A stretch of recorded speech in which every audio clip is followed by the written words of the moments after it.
Bloomberg Audio Studios. Podcasts, radio, news. You're listening to the Bloomberg Balance of Power podcast. Catch us live weekdays at noon and 5 p.m. Eastern on Apple CarPlay and Android Auto with the Bloomberg Business app. Listen on demand wherever you get your podcasts or watch us live on YouTube. Tuesday edition with President Trump in the air. Kriti, he's on his way to the UK for an important visit. He and the First Lady, for that matter, that will be part business and part, I guess, fetting by the royal family. He's done this once before, so it should look pretty familiar. Really taking up that invitation. The envelope, he was very clearly handed by Keir Starmer directly from King Charles at the time. Real showmanship in that relationship. We'll see if he has something to say, though. At the departure today, he had plenty to say on that relationship. We'll see if there's more. Well, you were there in the driveway when he left. Let's listen to Donald Trump on his way to London. They want to see if they can refine the trade deal a little bit. We made a deal, and it's a great deal. And I'm into helping them. Our country is doing very well. We've never done this well. We're having trillions of dollars coming because of the tariffs. And they'd like to see if they could get a little bit better deal. So we'll talk to them. President and First Lady are set to arrive this evening. The main focus of their visit is really tomorrow. They'll be at Windsor Castle, where the ceremonial welcome with the honor guard will greet them, followed by lunch with the royal family. And the president will, of course, enjoy the flyby. They're going to have the Red Arrows out there, along with a couple of F-35s provided by the United States. But on Thursday, he goes to Chequers to meet with the Prime Minister. And helping us put this ambitious schedule together is Lizzie Burden. Really great to have Bloomberg's TV anchor and correspondent live from London. Lizzie, what's the security going to be like? And what's the feeling on the ground? It's already tight, Joe. We've got police in their droves here in Windsor. We're actually not at Buckingham Palace for this state visit. We're at Windsor Castle, this 11th century fortress behind me, because, as you know, this isn't Donald Trump's first state visit. It's an unprecedented second state visit to the UK. And there is much on the agenda here. As you allude to, this economic partnership seeking to be built upon after that trade deal, for which Britain really was at the front of the queue. Of course, we're enjoying lower tariffs than many of the US's other allies. We're expecting $10 billion of economic partnerships to be signed here, including on defense technology, a nuclear partnership, also efforts to bring together the financial hubs on both sides of the Atlantic. And already we've heard from Google saying that they're going to put £5 billion into artificial intelligence here in the UK, although, of course, that's really a drop in the ocean for Alphabet, but significant nonetheless for the UK. But I have to say, this could not be coming at a worse time for Keir Starmer, so it's fraught with political risk. Well, Lizzie, the FT, as we were talking about earlier in the program, has talked about more cooperation, not just on the tech front, but on the crypto front as well. We know this is an issue that's close to the Trump administration's heart. What can the UK offer when it comes to the crypto agenda?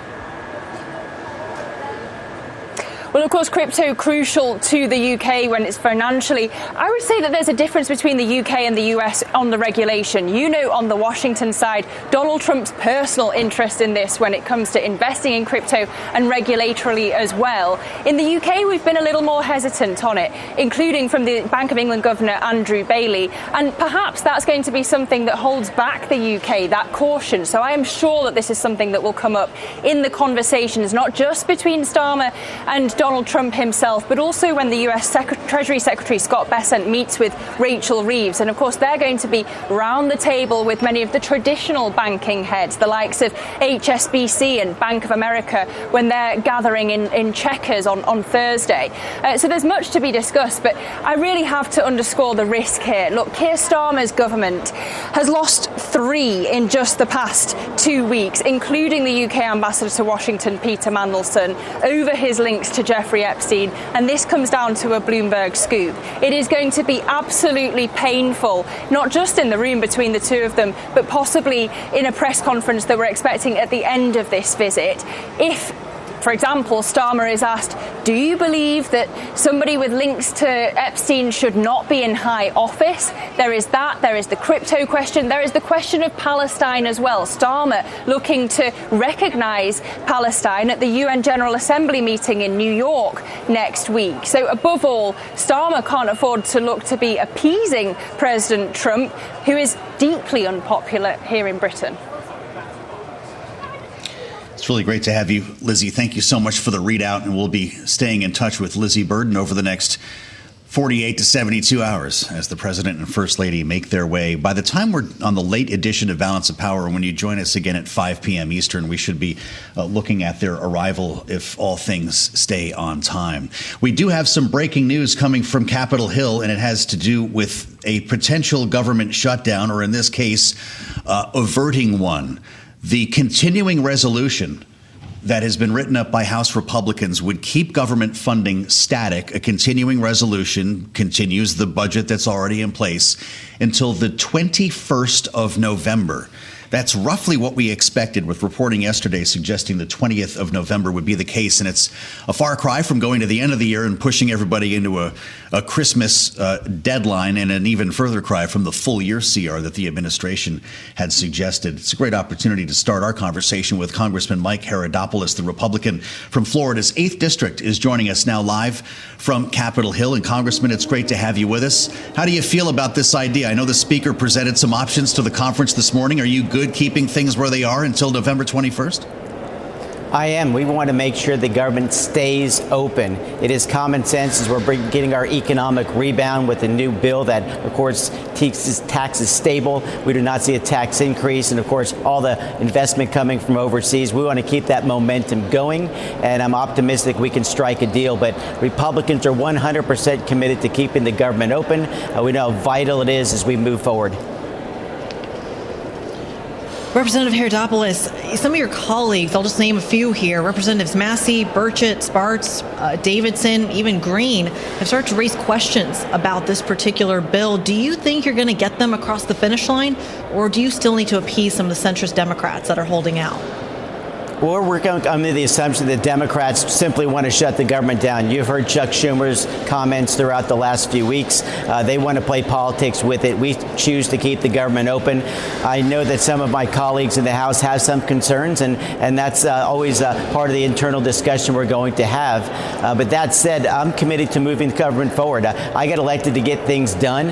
I'm happy to say that the border has been secured. And, of course, we passed the big budget bill back on July 4th, which finally offered certainty and stability to taxpayers. And another part of the process is to make sure we keep the government open as we look to lower interest rates and do other things to make sure that we stimulate this economy and send a message around the world that the United States is open for business. Yeah, there's been some talk about maybe a longer term conversation, Congressman. You get the CR out of the blocks, and to be able to actually get to the table with Democrats over the expiration of Affordable Care Act credits. Some have suggested that extending those might unlock a potential deal with your colleagues on the other side of the aisle. We've also seen polling, I believe it was from Tony Fabrizio, that the expiration of those credits could cause a lot of trouble for Republicans in the midterms. Where are you on that conversation now? Should that be the point of engagement with Democrats? Well, I think more than anything else is we want to have a discussion with the American public about what this bill is and what it isn't. These credits are important to a lot of families, but we also want to make sure we have a level playing field for people who are buying insurance without the help of the federal government. So I think that will be one of the key points as we move forward. But let's be clear here. The Democrats want to shut the government down. They're in a total chaotic situation, and they think the only way to appease their base is probably to shut it down. What Mike Johnson has done as our speaker throughout the year has always been able to bring this caucus together to push some common sense forward. And, of course, the president has been leading that charge. And so I think we'll work this thing out. But, again, we have to work under the assumption, given the rhetoric from the Democrats for weeks now, that they're OK with shutting down the government. We're not. And we're going to do everything in our power in a common sense way to protect taxpayers to keep the government open. Just to be clear, Congressman, does that mean that even though, as you mentioned, it's a key sticking point, is that's not necessarily the starting point when it comes to these discussions ahead of Thanksgiving? Well, again, all I can say is I can't speak for others. And you know the in and out maneuvers that the Democrats have been talking about. But bottom line is they think that if you raise taxes and grow government, that somehow that's going to stimulate the economy. We happen to think differently. I always welcome conversations with the Democrats, but they need to put something up on the table. The American public was very clear last November. They wanted change in Washington. We've given them that change, and we've solved the problems on the border, and we solved the problems with the tax situation, which was very much uneasy. I mean, Bloomberg is dedicated to business, and the best thing the government can always do is offer certainty and stability to the business world. That's what we're trying to do. We hope that the Democrats don't throw in some kind of monkey wrench to mess this up. Well, you know what, we've heard from a lot of them, and I'd love to ask you about business and the Federal Reserve meeting that's starting today, Congressman. But just lastly, we've had Democrats, including Brendan Boyle, the top Democrat on the Budget Committee, explain that their concern boiled down to not just the debate over the big, beautiful bill, but the rescissions that followed, that there's a lack of trust between the two parties because monies agreed upon and appropriated were clawed back by Republicans. Do you see them on that front? What would be your response? Well, it's a good question to ask, but let's be clear. The Democrats were absolutely okay, given how they voted, to raising taxes. I mean, if you looked at the big bill, they were okay with going back to the old tax rates, which on average would have been a 23% tax increase. I don't think that's a good thing for the economy. As far as rescissions bills are concerned, when you look at what we cut out of there, we're talking about NPR and PBS. That is not a vital government function. Remember, when I was growing up, there might have been 3 or 4 channels, but today there are hundreds of channels with whatever people want to see. And so we don't need to be subsidizing those programs. And it was a message that we wanted to send out. It was also USAID, wasn't it? How we worked out. Oh, the USAID is even clearer to me. I'm glad you asked, Joe. I mean, if anybody looks at this in a common sense lens, they're going to say, we spent money on that when we have a budget shortfall. I thought the USAID cuts were the most obvious ones to make, and I think we need to look further. And it's one of the reasons why I created a bill that we're looking at called the Ledger Act. It says everything should be out there. You should see exactly where all of your money is being spent, not just the top line, but the specifics within. That's what we did in Florida, and we're the most transparent state in the nation, and it turned around our economy. It's the reason why Rick Scott, our U.S. Senator, and of course myself, has pushed this bill with literally 70 co-sponsors in the House. We want to make the government more transparent so we don't have these bogus expenditures like we saw with USAID. Congressman, we've also got one eye firmly on the Federal Reserve, as Joe had mentioned earlier. I just want to play for you some sounds, some comments that the president had made earlier when it comes to the new appointee to the FOMC board, Stephen Myron. Just take a listen. Thank you. He'll have a big influence on this. When too late getting his rates down, I guess. Who knows? You never know with too late, but he's done a lousy job. The rate should be much lower. What do you think about the independence? It should be, but I think they should listen to smart people like me. I think I have a better instinct than him. If you look, all the economists got it wrong. I got it right. The president there speaking, of course, ahead of his departure to London. Congressman, he's making the case that rates should be significantly lower. Traditionally, when we hear rhetoric like that, it means that the economy is in trouble, that we're heading for recession. Do you see any signs of that? Well, I think we all had concerns with the latest job reports, and the president has said we've been pushing for this for months. Unfortunately, the Fed board has been giving us kind of the runaround on that. But bottom line is this. I had Mr. Powell in the committee where I serve, on the Financial Services Committee where I serve as whip, and I asked him 2 fundamental questions. Did they make a mistake in the Biden years on the interest rates? He admitted, yes, we made a mistake. Second, I said, did the overspending in Washington also stimulate this inflation? He said yes. So with that in mind, when other nations are cutting their interest rates, we need to do the same here. Where I live in Florida, the difference between a 7% interest rate and a 3% interest rate on an average home where I live is $1,200 a month. That's $15,000 a year, and people can't afford it. That's the inflationary effect we want to get rid of. We want to tackle inflation by doing common sense things, by reducing spending and giving certainty to the economy, by keeping the government open and making sure that people know that the tax rate is stable now and they can make those investments long term. It's got to be an interesting day in the room, Congressman. You've got Stephen Myron, first day on the job, presumably sitting next to Lisa Cook as they hash out this decision and review the data. Do you believe Lisa Cook should be fired? Well, I think that facts speak for themselves, and we want people who truly understand the economy. It's the reason why I'm out in the real world every day talking to people who create jobs and opportunity, not just the folks here in Washington, D.C. And as you saw in the last meeting of the Fed, there was a split vote, which is very rare, as you know. I think that given the numbers that we're seeing right now, I think there's a good chance we'll get at least a quarter point, hopefully a little bit more, to help people who've been so hard hit the last 4 years with higher rent prices and gas prices. We want to help them out, and one way to do that is to help them on their mortgage payment. I know you mentioned the facts speaking for themselves. Do you think she deserves due process in this case before she's fired or not fired? Well, look, we always want to provide that, but also when you apply for jobs like this, you need to be honest.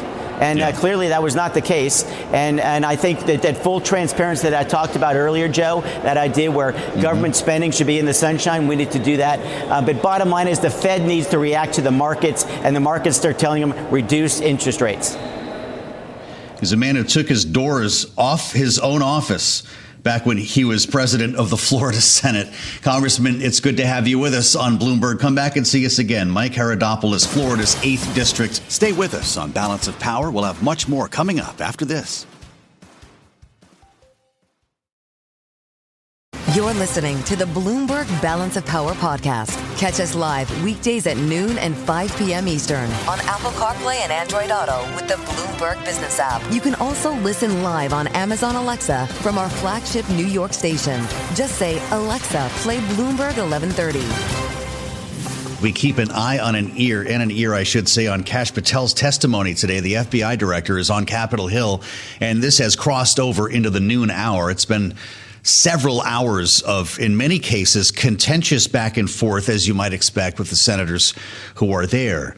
Appearing before the Judiciary Committee and facing questions about his leadership of this bureau, of course, including the firing of top officials and agents, as well as, of course, his handling of the Epstein case and the Charlie Kirk case. There's been a lot to talk about here.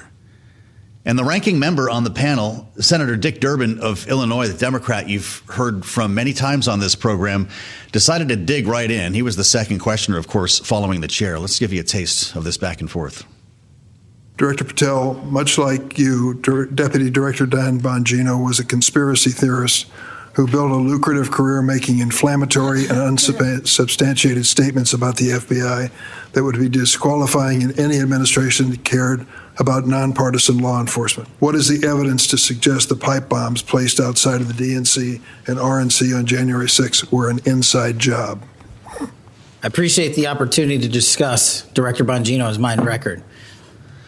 So many on this committee and the media jettison our 31 years of public service. Can you answer the question, sir? I'm answering the question. You're questioning the integrity of the deputy director of the FBI and mine. If you found any I'm going to answer the question. The pipe bomb investigation is ongoing, and I'm not going to discuss the details of the pipe bomb investigation. That was how things started. Also asked about the FBI investigation into the Discord group chat where Charlie Kirk's shooting suspect allegedly confessed. He said that they're looking at a lot more than the 20 users who have been already described. Now, this is an important day for this story. We're going to talk about a couple of sides of this. Ashley Davis will join us in just a moment for the political side of this story, but Miles Miller has been all over the law enforcement side of things and the court hearing that we're going to see today. Bloomberg's senior national security reporter with us live from World Headquarters in New York. Miles, we expect charges to be made public about 90 minutes from now, and then we're actually going to see the suspect in court today? Tell us what to expect. We'll see the suspect from a video link, likely from his cell. I don't know if he'll actually be brought to court. He's in a special protected unit at the Utah County Jail just for his own protection. But what we know is that 3 p.m. Mountain Time, he's expected to go before that judge. He'll face those charges, which include murder, obstruction, and, of course, discharge of a firearm. We learned yesterday from the FBI director that there is a definitive link between the suspect and the weapon that was found. His DNA was found on that weapon, as well as found on that towel that he allegedly stashed in the woods there. And they know this, of course, because of that Discord server you were talking about, engaging in this conversation in detail detail about what he did allegedly to Charlie Kirk. Really interesting here. Will we have cameras, so to speak, in the courtroom for this trial, Miles, or do we still have yet to learn? Yeah, so for every stage of the state case, and I say that and I'll reference why in a moment, every stage in the state case, there'll be cameras in the court. Utah has that there, but we have heard hints from sources and also from Pam Bondi yesterday on Fox News that this case is likely to also go federal. She also mentioned, the death penalty. Now, of course, the death penalty was something mentioned by Donald Trump. It's not clear if it would go to that stage in state court, but certainly he could face life in prison federally or the death penalty in the federal side as well. That's going to be 5 p.m. when we see him virtually, as you point out, right, Miles? That's right. 5 p.m. Eastern time. Great to have you with us, Miles. We'll talk later. Miles Miller, live from World Headquarters in New York, as we add the voice of Ashley Davis, realizing there is an important political side to this whole story. And Ashley is a partner at S3 Group, Republican strategist and former special assistant to the Director of Homeland Security, having specialized in national security over the course of her career here in Washington. It's nice to see you. Welcome back. Hi, thank you. How are you? So much to talk about. I'm doing fine, but this is a pretty tough story to talk about, as I'm sure you've been finding as well, as somebody who's doing public commentary and analysis. I feel like things are going to feel differently later today. You hear the charges at 2 o'clock. We're going to actually see virtually the suspect at 5 o'clock. What will that do to the psychology around this case? Listen, Joe, I think the whole situation is heart-wrenching, and especially obviously for his family, his wife and children. But what I'm nervous about is that the country's kind of coming together right now. Obviously, you see some fractions of people that were celebrating Charlie getting murdered. But for the most part, people are trying to come around and be nice to one another. But when this happened with the president, it lasted a week. And then everyone went back to their corners and started fighting again.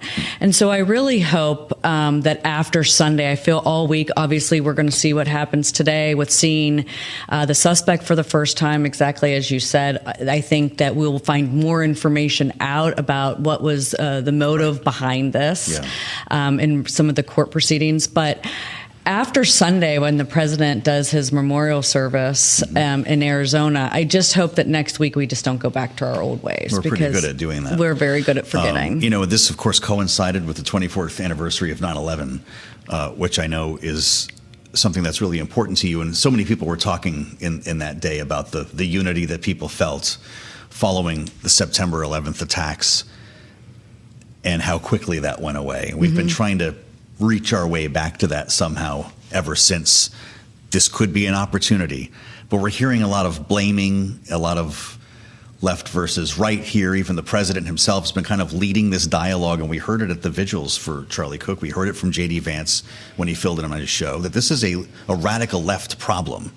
Governor Shapiro, whose home was firebombed a couple of months ago, of Pennsylvania, a Democrat, spoke eloquently yesterday, much as Spencer Cox has, about it's not good on either side here. Do you feel like we're having the right conversation in that regard? I think it's very hard. One of the things that's happening right now with the death with Charlie is this is really personal to this White House. This is a personal friend to J.D. Vance. This is a personal friend to the president's son. A lot of the staff are very close with Charlie, also members of Congress on the Hill. So I think that some of the raw emotions that you see with some of how people are talking about this hopefully subsides, because I think both the right and the left should make sure that they're not getting too much into the blame game, because it's everyone's fault. And I actually agree with the governor, who's saying, first of all, I'm a huge Josh Shapiro fan, think he's a great governor in Pennsylvania. But when the governor of Utah was saying about the social media issues, I really do believe in that, because of the way you're targeted and as well as what the information that you can read online. And you see a lot of this. I was just talking a little bit earlier with this whole Discord app or chat room, whatever it is. I mean, this is where my 16-year-old's on that. That's how they communicate. And so if a lot of things are coming out through this chat system, which is not probably as highly monitored as it should be. You and I could have a whole different conversation as parents here, because this is very real, and we know these names because we hear about them in our house. Exactly. Let's bring your experience to bear here with the conversation over lawmaker security. It was up to Brian Stile this morning, the chair of the admin committee, to present options to the conference, because not everyone is bought in on these ideas. And I'm wondering what you think is realistic. We're not going to have every member of the House walking around with a detail, are we? No, it's impossible and way too expensive. Even if you go, the numbers today were somewhere between 35 million and 50 million, and that includes not just Congress, but the justices, some senior judges as well, outside the justices and the Senate. I mean, that's just, the money's not going to go very far, as you know. Here's what I keep saying about what happened in Butler, Pennsylvania with the president, and what happened last week with Charlie. How do you manage that outdoor space anyway? You really can't. I mean, obviously Charlie had his own security, and then you had the local police force. But if you saw time and time again how he was set up that day, do you have to move all your events inside? But if you're a member of Congress and go to a town hall, you're not going. The guests aren't going through mags. Right. Like, is that where we're going? I just think that it's almost impossible to do. Yeah. That's scary, and this is why a lot of lawmakers are terrified right now. It's UNGA week next week, and part of the review that came from the congressional panel investigating the attempted assassination of Donald Trump was, we have a Secret Service that is being stressed by any number of other dignitaries they need to protect, and part of that includes what takes place during United Nations Week in New York. The president's going to be there speaking. How difficult will this be? Well, a lot of the security that will happen around UNGA will also be State Department. Sure. So that's a little bit different, obviously, than the Secret Service. But I think, listen, what happened, I was on your show shortly after. What happened with the Butler situation was there were a lot of mistakes. There were a lot of mistakes made, whether it was because of their being stretched or not. But I think that the President of the United States is one of the most is the most secure person in the world. Maybe Putin's just the same, but I have faith in our Secret Service, and there has been a big revamp that's happened.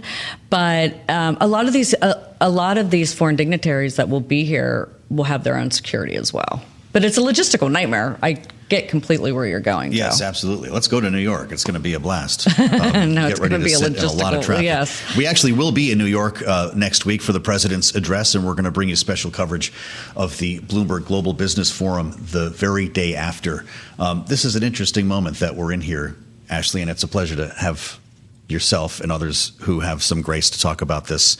This is the way we're supposed to do this around here. Right, and I appreciate absolutely. it, as always. Republican strategist Ashley Davis, partner at S3 Group. Stay with us on Balance of Power. We'll have much more coming up after this.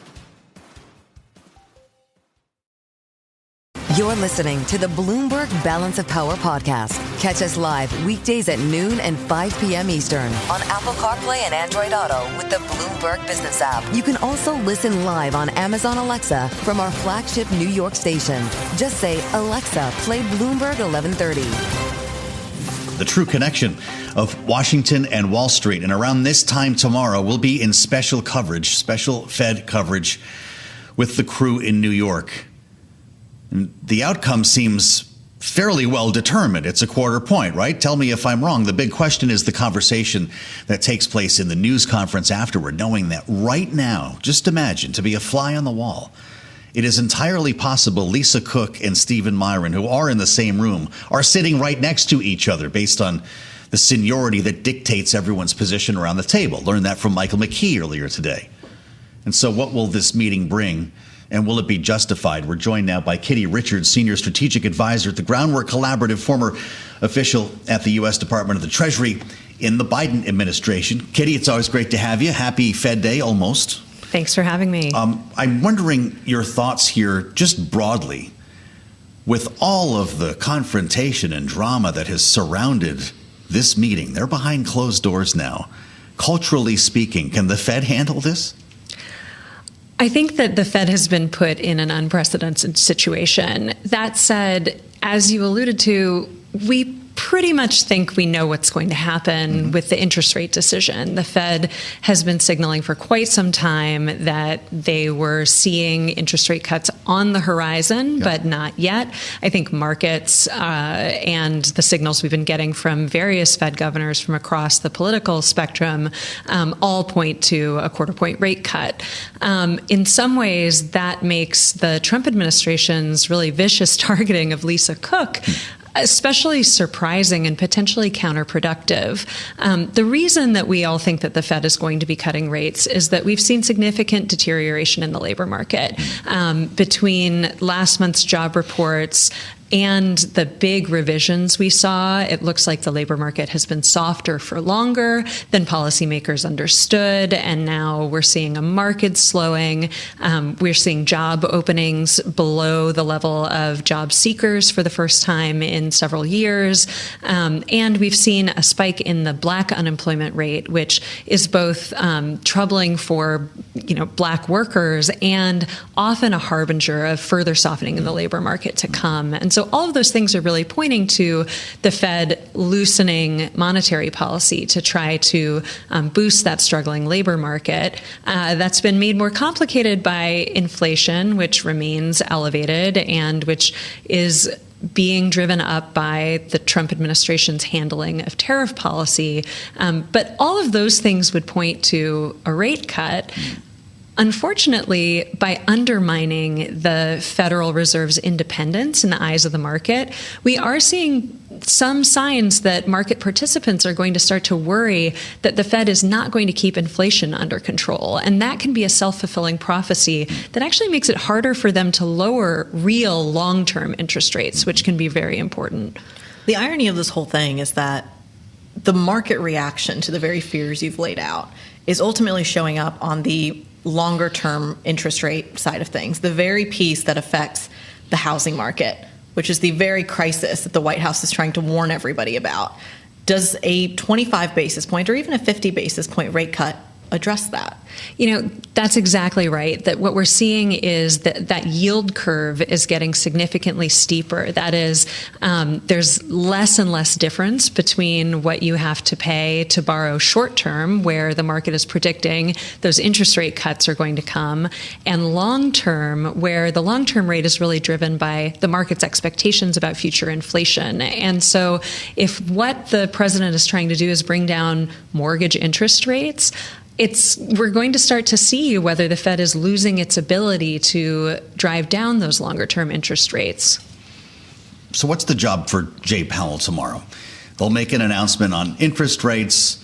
The markets will do what they're going to do until the news conference begins. And I suspect that everybody in the room, including Michael McKee, is going to be asking about a lot of difficult stuff that he doesn't want to talk about.